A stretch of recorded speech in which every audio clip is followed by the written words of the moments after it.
Binili ko nga pala ito dito sa TikTok guys kasi nakita ko maganda yung review ng mga buyers dito. Dahil promise ko nga sa sarili ko ngayong taon ay lalo ko pa siyang mamahalin. Alam ko namang maganda na ako pero gusto kong mas talo pang gumanda. Charot. So naka-indicate dito lahat na nakalagay sa pangkulay na to. Yung direction kung paano siya i-apply sa buhok mo. At kumpleto naman siya lahat guys. So yan, lahat yan nandyan nakasulat. And ganyan siya kalaki guys. At 2026 pa nga siya ma-expired. Ito naman yung isa guys, bali dalawa sila. Ito naman yun, hindi ko kasi alam kung anong tawag dito sa dalawang to. So basta alam ko, imimix natin yan para magkulay. So same din, ng 2026 siya ma-expired. Same din sa isang box. So this one, hindi na siya naka-box. Yung isa lang yung may box guys. So ayan, naka-indicate din dito lahat yung laman nitong bote na to, ng pangkulay na to. So ayan, ito yung ating before. Yan, ayan yung dati ko pangkulay ng hair. Medyo bumaba na siya guys.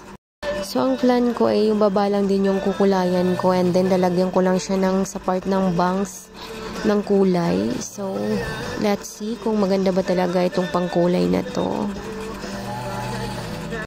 So, ayan, i-model muna natin ang ating pangkulay.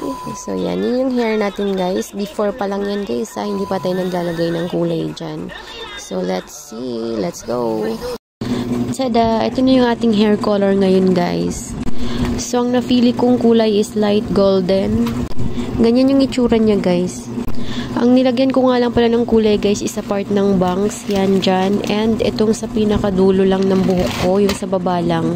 Yung other hair ko dito, yung black na yan, nakikita nyo sa may bandang likod, hindi ko yan nilagyan ng kulay. So yung sa may harap lang talaga nilagyan ko sa may part ng bangs.